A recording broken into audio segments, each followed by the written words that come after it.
ni en ai poi na moi zo ke me ma ama sukata na moi na ro pui berano ni bitin na pai alo moi deu deu se ni a chen po kan she thei lo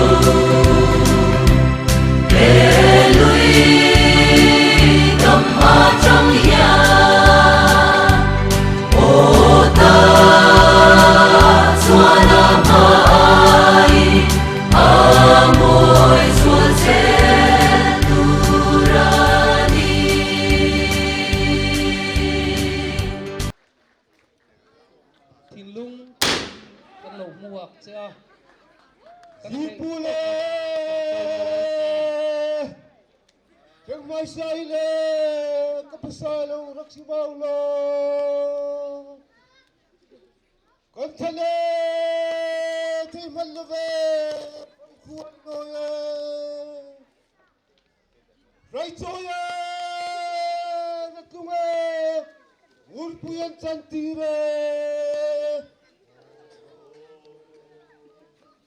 lasai buwe Vuzel sangzuline Pai kapuye kau capikim nale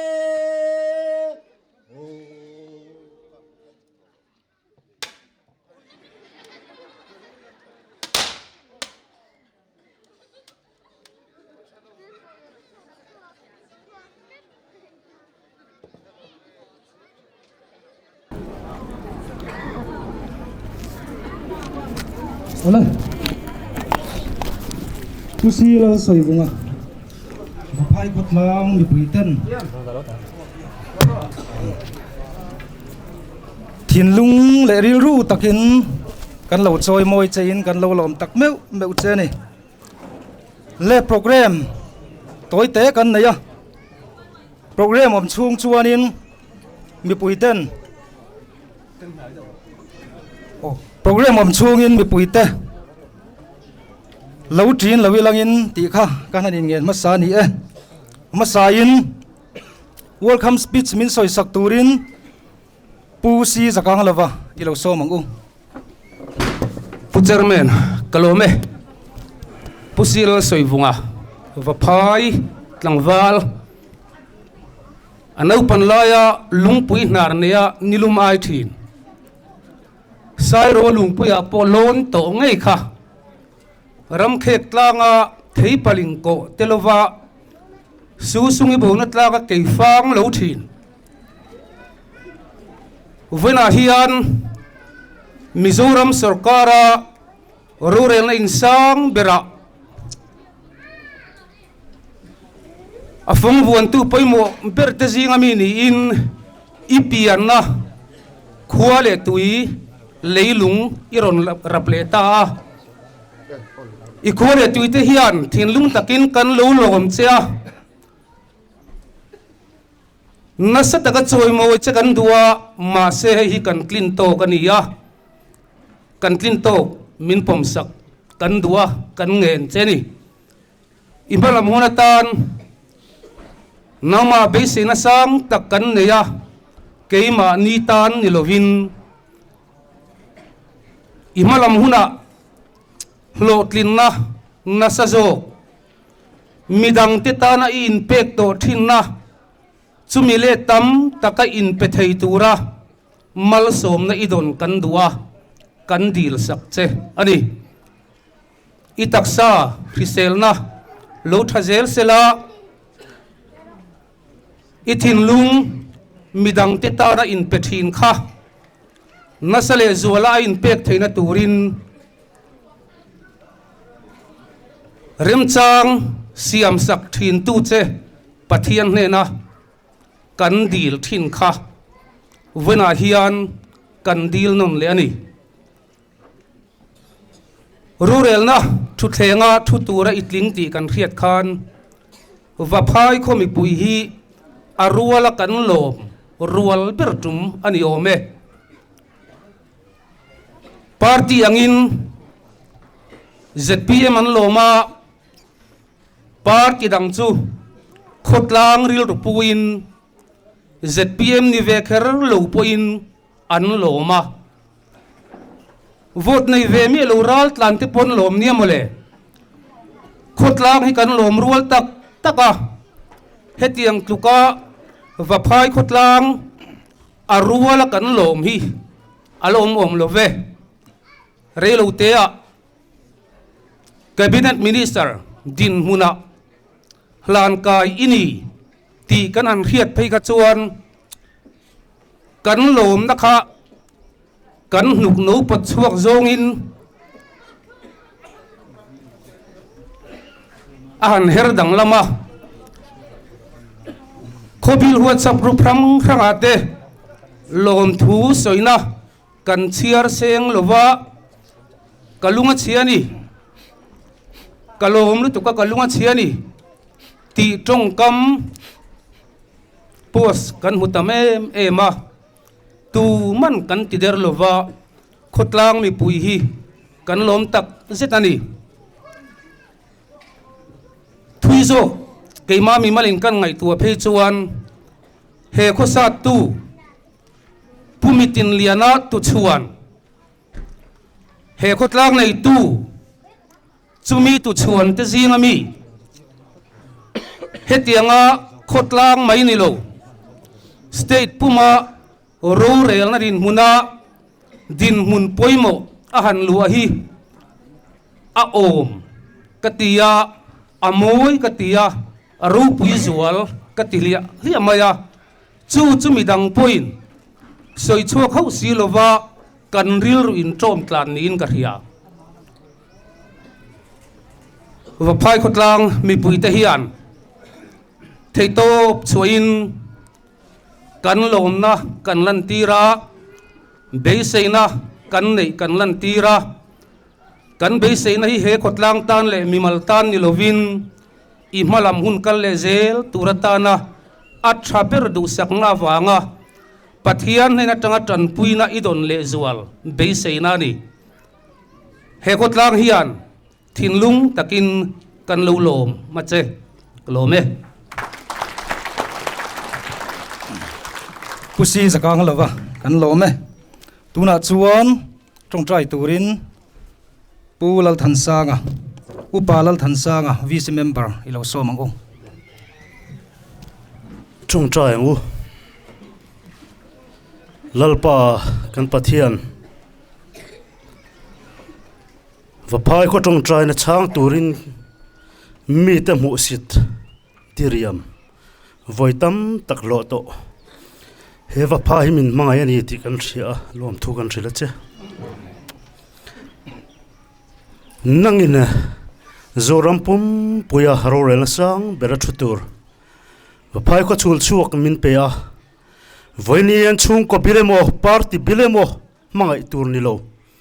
ram mangai tu dik tak min pe la lal solomon hena finna pe tu chuan khongai takin finna pe yang che voini hian lalpa kan pathian thang thatna ni emo ro puine mo kan dil lo che a he ramadam thena turtana voini kan minister hi man ru mangla ram tan khotlang tan mal somlan turin nang in tran pu yang che voini kan program lo tling turai tong kan tong try chana min mu dir wangin lom thu kan thila che heng zong hi kan lalpai su mingin kan dile upalal thansanga alom ome voina hian kan loma kan limna le kan loma wangte in tong har sa te po kan ti ni tuna chuanin solo turin nula vanlal ve ni kan somanga kut beng in lo lo mangu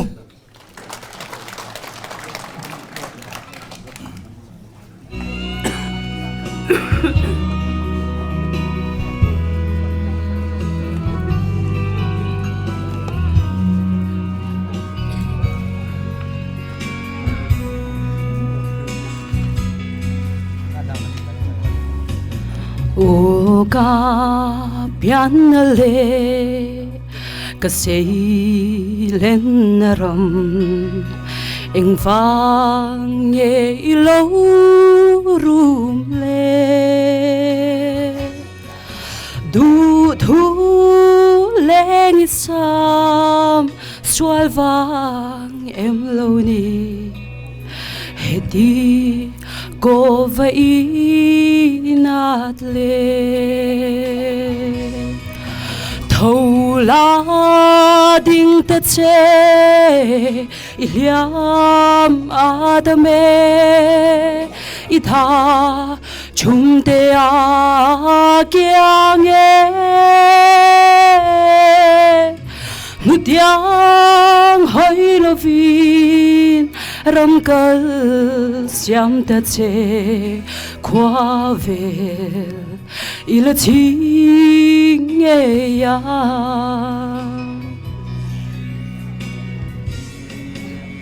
si ar leng ma khian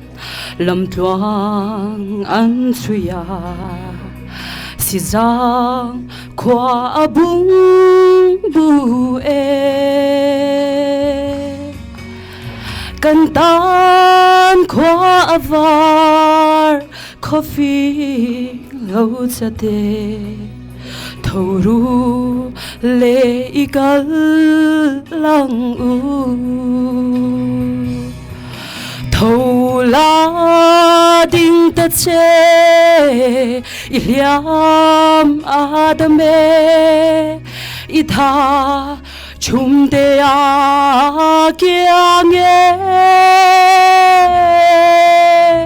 mutiang hoi lovin ram kal siam ta che qua về ila ching e ya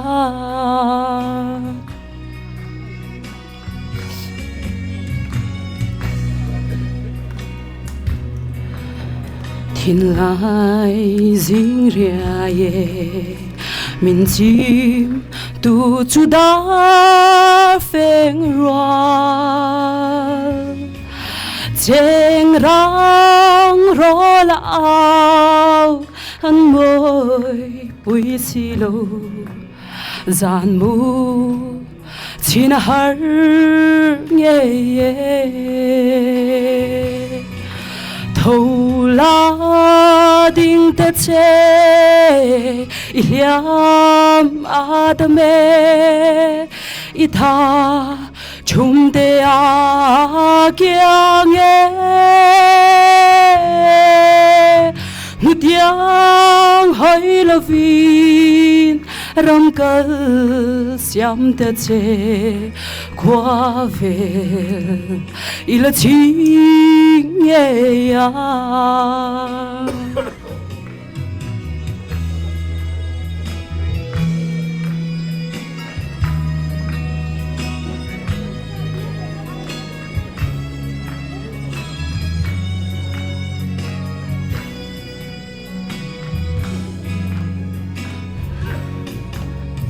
nu tiếng hoi lovin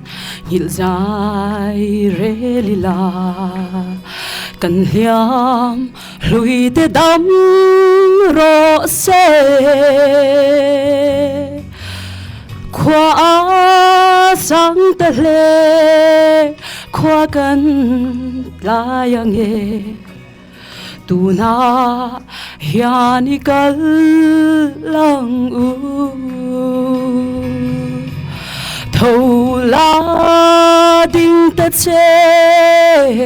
iliam adame itha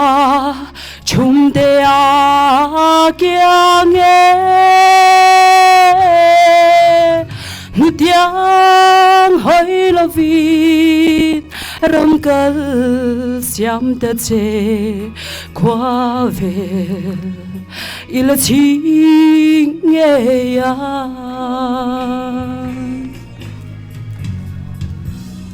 kalome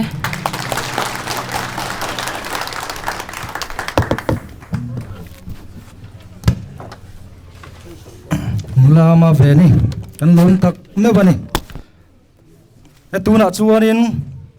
introduction in soi sak turin pumal soma an minister PA ilo so mangong he ta he kan ding chuak nge voinia vaphai mi puite am sain in zawa in chibe buk chewa hetiang anga kanpu pusil soivunga khotlang mi puina hetiang a buana ro puile lom na ro puin lo nei thei kan loma lom thunga sei tak me mo choni ai zo lama train voin tukin jinga dar nga kan non chu ka jinga tagin ming merin kan sei ka sei kher lawanga maro chu introduction han pe ka khan kan pute motor pasaring kan non chu ka pute ni train kan non chu ka bethlem veng thanga tagin ani chung kwa bi khi kan pu kan minister hi chu kan hrianga kan pu hi chu hrianga aming ngakida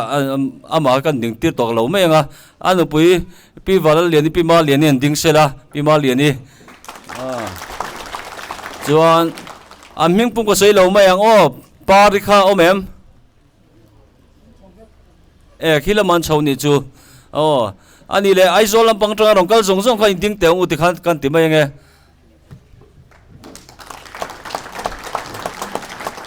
samphai lamatang hian kam block throi tu te le kam VC teng te chu tiang chuan miron zui tun oma samphai lamatang miron zui tu te hi an thut namun khan ding le theisela amping mer khan sam lam zelo mai la thange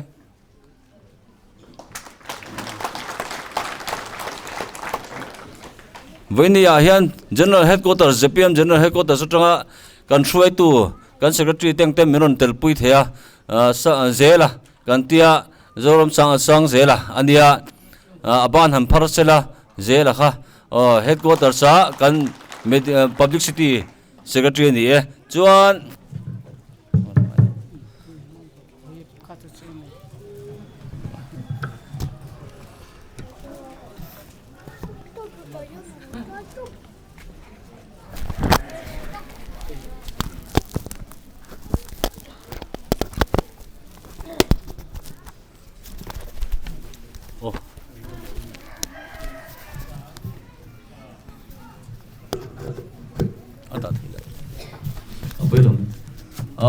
kamhing hi eflal mal som kania aizola upper republica kan om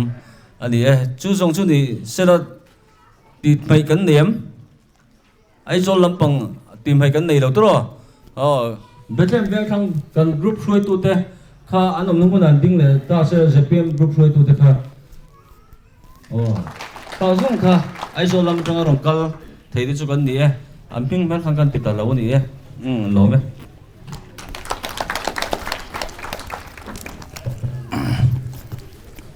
an minister PA pumal soma kan lo me an program angin kan kal zung anga tuna chuan NGO IOA thu soi turin upati zabuanga ilo so mangu pu chairman le kan minister ten upa le asi tu te le mi pui vana local khom song song te vana ma thu soi tura kro ding hi lomom le amaro chu vana hianin ka thinlung tak chuan kalung alengin ka nuka ula kan school no pangai tianga minister ten lo ni le thei school no pangan ni lai khan minister turin kan lo zir tir point ka helova amaro che hetiang hi lo thengi lom oma apa nen kan zui renga school mai ba ka kan training na huna te po kan zuya a heoma anoma engkim kan lo tuar zela voinia hianin khalam khan karil ruwa pota kan nukpo ulin karil ruwa alom om viau line apa kha karil ruwa lian ber zoka voinia hian hetiang va phai tanga minister te ni thei kan han nei hi alom om hle in ka ria e va phai hi zirna lama kan sang lowa tun mai na kalma sa ho te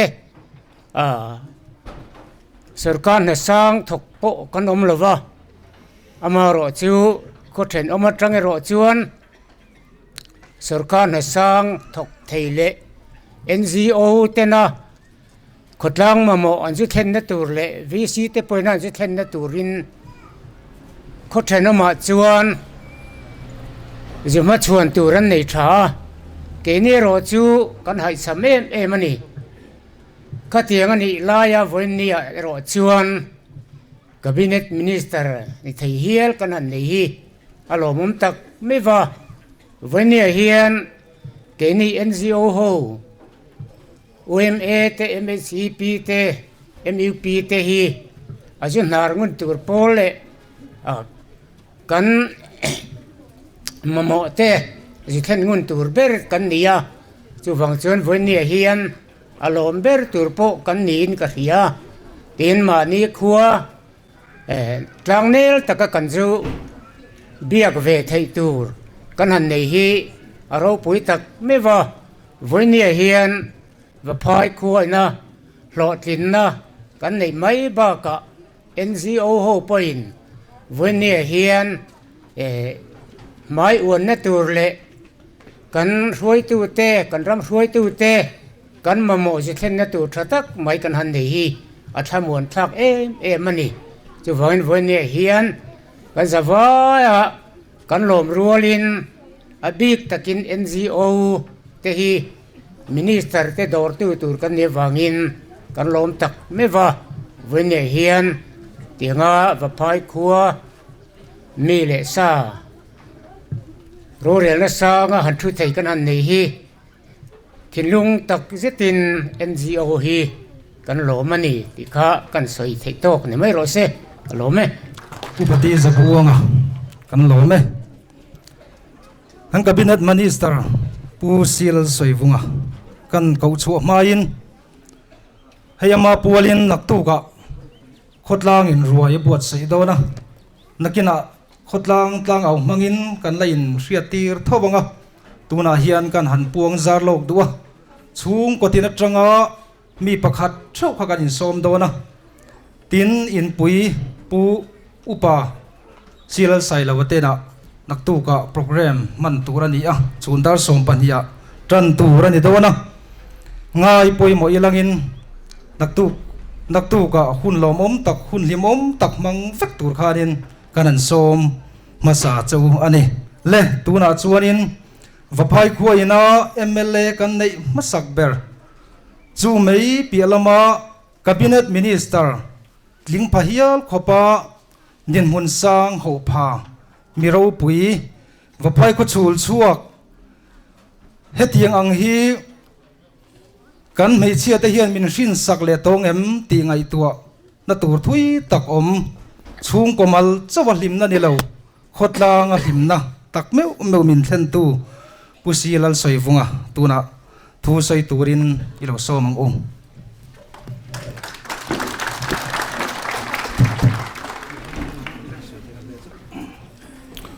Chairman ka pi le pu nu le pa ka u le nau te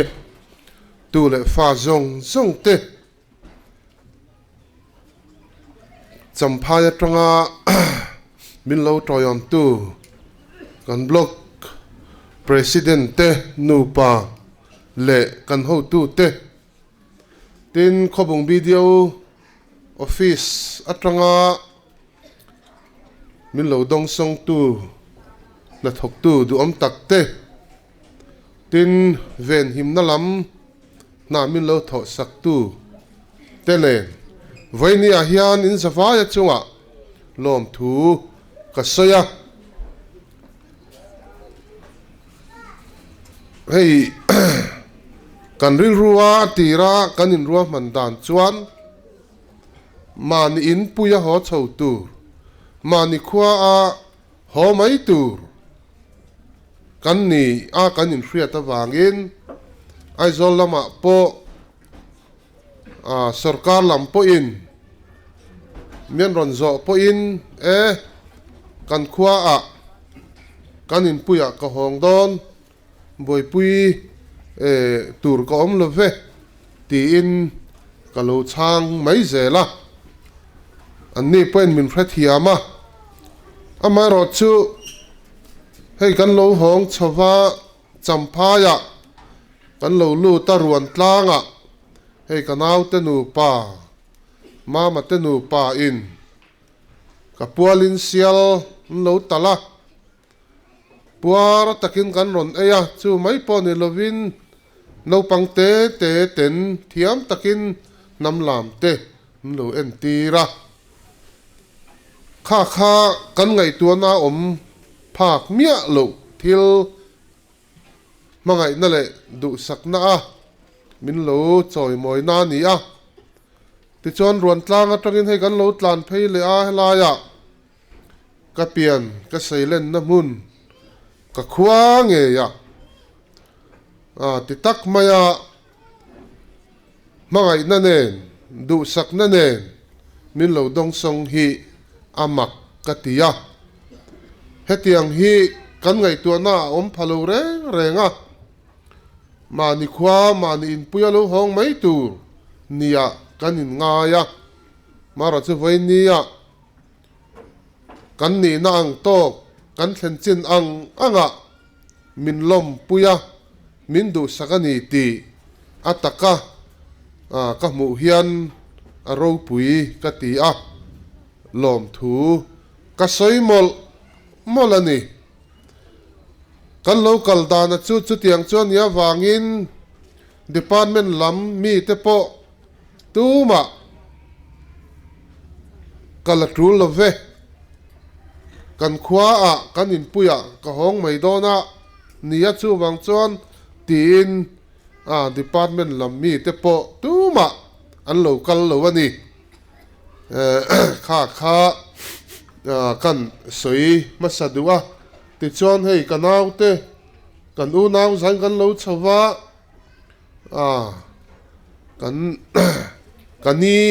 kani nu kung hi luang mua lam sa a lo chau tel ve boka tin ai zola kan veng chunga party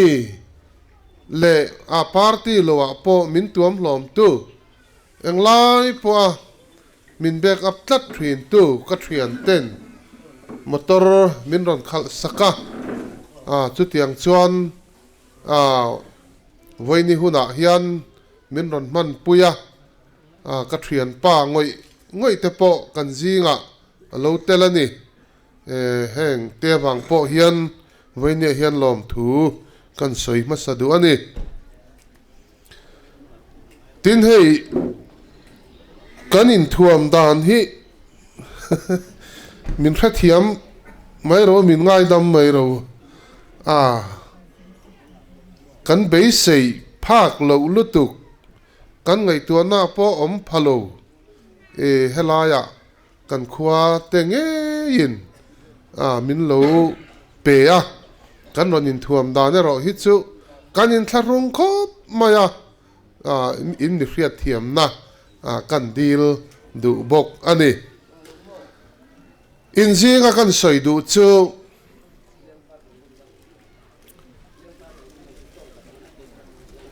mani mi mal chan chin toy te han soi ta ila kum sang khan zakwa som kwa pathum February ni a PC party ka zom ve Brigadier Thenphunga sai lo khan February ni a kalom lu tang che min tia February ni a min lom lu ta chu ta tang chuan active politics ka phakang tok te tel chho zelin akum som thum na pathianin mi puite mangin sarkar mel min mu tir ve ta chiani kumin he kum som thum na chia ania pathian le kan ho tu te du sakna in a cabinet minister te lam kan om chho zela ka thin lung tak hi alomani alom na chan po kan ram tan kan nam tan na tho ve ka duwa pathian ne na ka dil thri na ka dil na pathianin min ti lo tling sakta ni in ka hria chuwang voinia hian pathian chunga le mi pui zoram mi pui ta chunga a tharin lom thu ka soi le tin politics ka khel chung in ka thian thau bula po ka soi thin chu kanu le ka pa te hian min support tlata trong try na in englai po in min dil sak thri na tin ka u le ka nau te hian min support tlat reng boka kalom em thri na chumi rual chuan vaphai khua hian politics kong ka zona hian in mi support na le in mi du sakna na satak ka dong thri na min fuya min tran pui boka voinia hian kalom ani in chunga lom thu ka soi tharmol molani ti chuan hei kan department chan hi local administration department te HNVT department te DCNMN tia district council le minority affairs ti tele art and culture te kan chan pual ani mania officer tenen meeting kan neya department frang te kan in ko khoma amal te in kan hanin ko phota chumi nu a hlomin ka office ka chambara malak na tur chi frang te soi hovin chu tiang chuan hun kan mang ania malak na tur tam taka oma heng kan khua nge te po hian pathian in remati chuan malak na tur lian tak po oma ka hriani ten kan department officer te po in an hriani eng po ni sela pathian in min hruayanga kan tong tlang zelanga kan in ron tlang zelanga mason na thok turin kan zawa ya kan tran tlan chuan kan be sei kan thleng theiang ti hi ka ringa chuang voini a hian in mi support na atharin kan dil le chewani tin tu na kan ram din mun dik tak hi hei cabinet te kan han thruwa cabinet kan han thut po min ti buai ber tu hi chu sum le pa ya kan pachia leiba kan nga em hei hian min ti buai ang reng khop maya ri ina chu wang chuan kum khat chung hi chu in so nge na kumatan kan puan mai lo chuan ti in cabinet point thutluk na siama tin a trula ni chuan development holiday te po hi puan angai mai thei bokani chu tiang din huna chuan kan dinga amaro chu mi pui hne na kan lo soi thin le kan zor leader pathian pri mi chief minister kan nei ve ta pathian zara avei em thei patop achua tu na po hian ti chuan kan ram sum le pai din mun po asiam thaturin ngai tu na chi frang mangin tu na hian ke min pen pui chho mek ani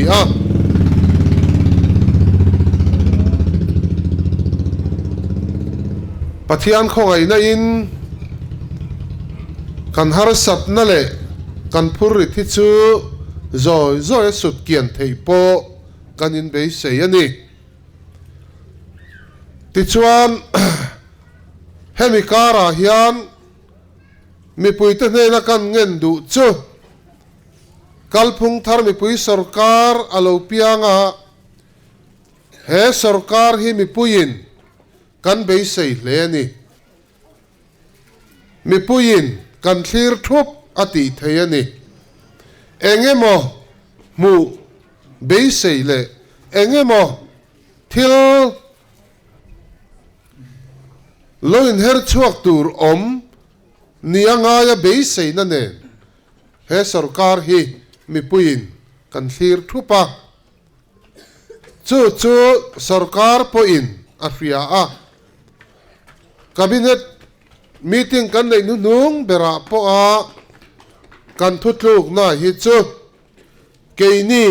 hi chuang mi pui kan ti be dong thiang to lo mi pui be dong in kan siam thiang lo ti a kha lungrol taka cabinet poi na kan thutluk na ani a chuta chuan apoi mo masa nia kan fria ta hi chu kan budget a hian kon thok tu te thai leina tur emo kan kut koi kan thora kan seng ve na tur tan tin tun budget thara hian ama sabera hian vaibel cheza somnga da turin thutluk na siam ania ten chumi ma in vaibel cheza le som akha hetatan hian da ani to bokani amaro chu kan chief minister na soi ang khan tuna hian so thing han soi tai langin kezia somnga ayetovin mi puin an fal theya aret somnga ayatova mi puin an fal thei chung chu an falanga sarkar ain rol don lo amaro chu cheng somnga ayat niama aret alo tlani chuan chuta chuan sarkarin cheng somnga kezia kuna thok tu ten so thing an chin na kha an tel theina turin tran ala anga kuna thok tu te apui don ani chumi turatan chuan cheng vaibel che zale som man mei thei tuna hian da ania budget thar aloin herle chuan vaibel che za som nga da ani chole don ani ten paisa mangangin healthcare bill hemi kan healthcare bill ba hi hemi rulna tan hian vaibel che somli da nin tuna hian a healthcare bill ba te po boi puya pek chho mek zel ani boka ten sarkar na thokte lo a hi ahun taka lak thei ani lo thina tal boi em a chu sarkar in fria in rorel na achel ve in sarkar thokte lo akha ape nga la ten sarkar na thok niam te ti tamai la trong kam moi lo ni lo sela heng ho central nuai na thok te le state nuai na thok zong te po hlo hi pe vek tura ruam man na akal mek boka chu tiang chuan hei kar thum ve lo pa sarkar alo pian hian malak na lang tham lian pui mu tur a oma ten chu mi ba ka chuan ni za chunga ti lo tlin tu chief minister in aron puan te po kha kan fria anga chung te po chu nasatakin zui ania Christmas vok ve ta po ke tak nyal po file ka ina kan officer ten ron pom lutin chu tiang chuan kan tinok nok ani kan be na sa le ni venia hian in ma soi tur tam tak kan ya amaro chu hun thol zo ka thu soi na hun lom tura ngai la in bel friat tir na le sarkar thar lom na ni pa fomin khang kha chop sila sarkarina malak na te hani friat tir masak kha tha ka friat awangin toy te kan tar lang du ani venia hian pi le pu te nu le pa te u le nau tu le fa ka thian te in mi du sak na le in mi troi om na sata ka wangin lom thu a tharin ka soya hetiang anga choi moi na hi kan bei sei hau lova ma se ya takin kan ron musi a amak ka ti em ma ka lo mani kan hun local le zel tura pathian in min hruayanga pathian hruai na nuaya ke kan pen chho zelanga ma son na thok tura in lung rual na nen weinia hian be sei na nein ke kan pen ho do na ni a phur om hle in ka ria a chang chuan a mo phurna ania hu phur om ka ti thin boka amai ro chu pathian a oma pathianin min tran pui don ti hi karing bur mai ani chuan pathian hruai na in pathian tran pui na in malama kan bei sei ro rel na tha tundina a om karing tlat ani le ti khan ka du tok mayanga in zawa in atharin chibai kabuk chewa kalpung thar mi pui sarkar kan zawa ya sarkar ani angin he sarkar a hian kan chan vodik tak kan chan thei nan kan zawa in i tlang tlang zelang uti in kan som chewani kalome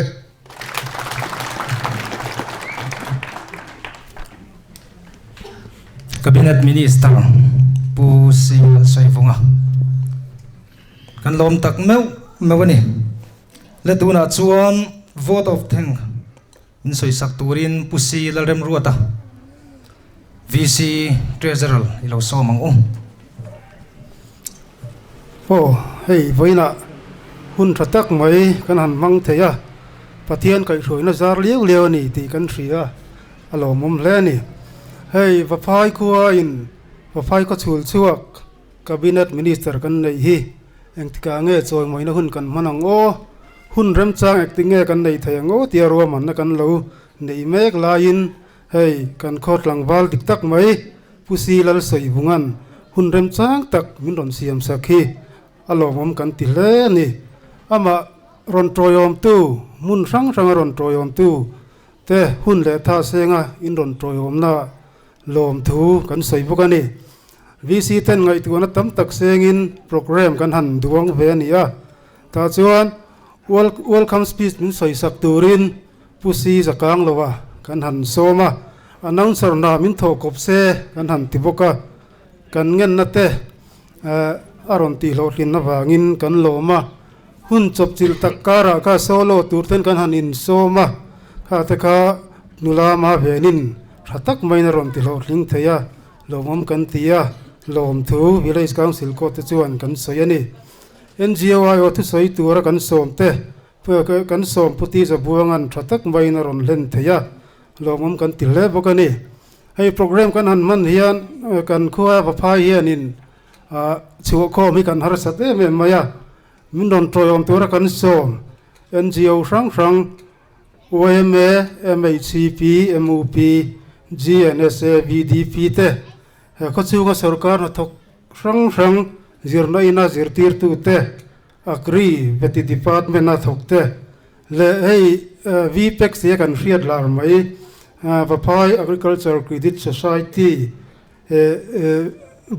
board of director member te minon troyom theya lomom kan tileni party rang ruai tu ZPM MNF Congress te committee member te po aniang chu kan som na min ron ti lo tin saka wangin kan loma min ron troyom hian kan function ni ati phui sui ni na langa kan lom hle ni food and civil supply department na thokte kan som na in ron ti lo hling boka lom thu kan soi boka ni chuan ZPM party 10 seat arrangement min boi pui turin kan han nge na kan ngen na te hei ne so tak mai in an han ti lo tlinga lom thu kan soi boka decoration min buat sai sak turin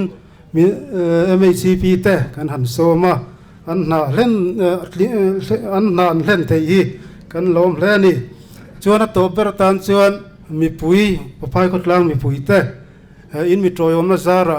he kan program hi a lo tling kan loma khovo tak noya tinga papai VC ten kan ngen na in ron ti lo tling thei hi kan lom hle ni kha kan chairman in a soi tong kanin nak tu ka papai ko in cabinet minister kan nei masak ber lom na roi buat sai kan han tumania roi committee ta kan han dina ngai tu na tam tak an seng to an la seng zel bok don ni na langa chunga te chuan ngai tu nan lo sen to na zong zonga lom thu kan soi bok ani chuan ei papai village council ko te chuan heti lom na hun kan ya hianin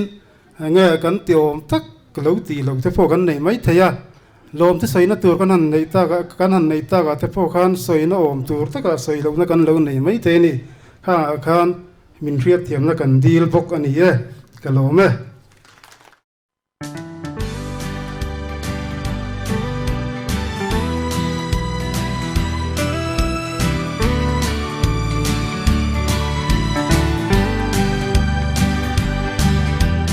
Tin ni xua cái tin lung nhìn cả ba ngày đều deva ama suni en ai poi amoi zo ke me ma ama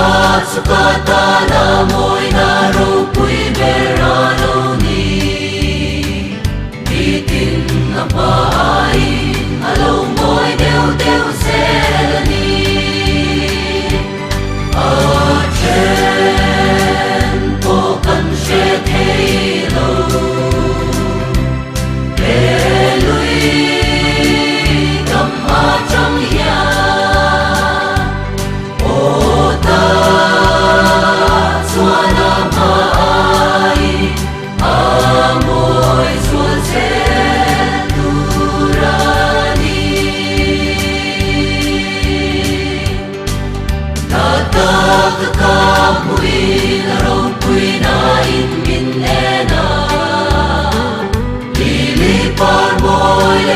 पर अर्सी आया एनदी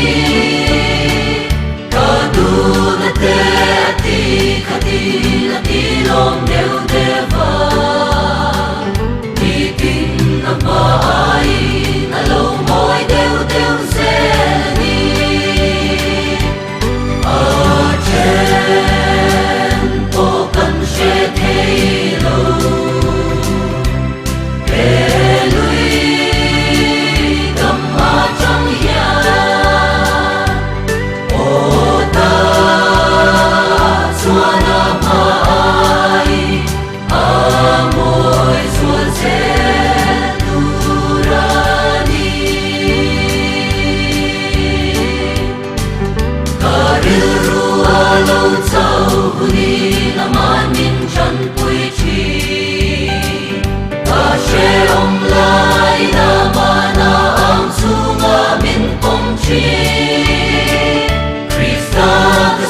Zong zong purtu kakama ngayani Nitin ang baay Alaw mo'y deu deu selani Achen po kan she thelo Pelui kama chang ya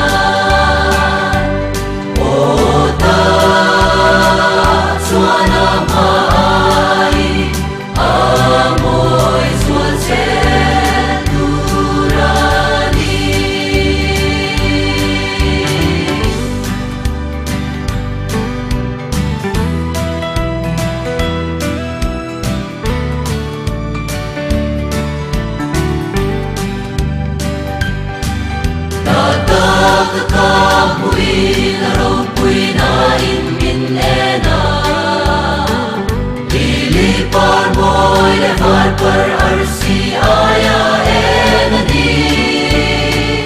kadun te ati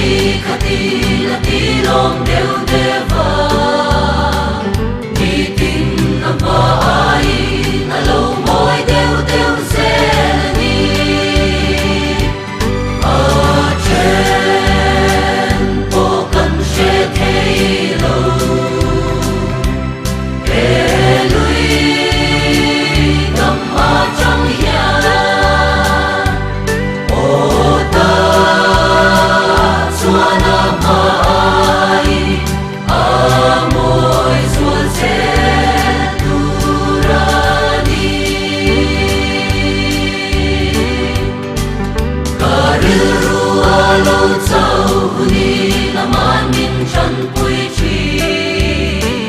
ca she ong lai na mana ang sunga min pong chi Krista ka swa zong zong pur tu ka kama ngayani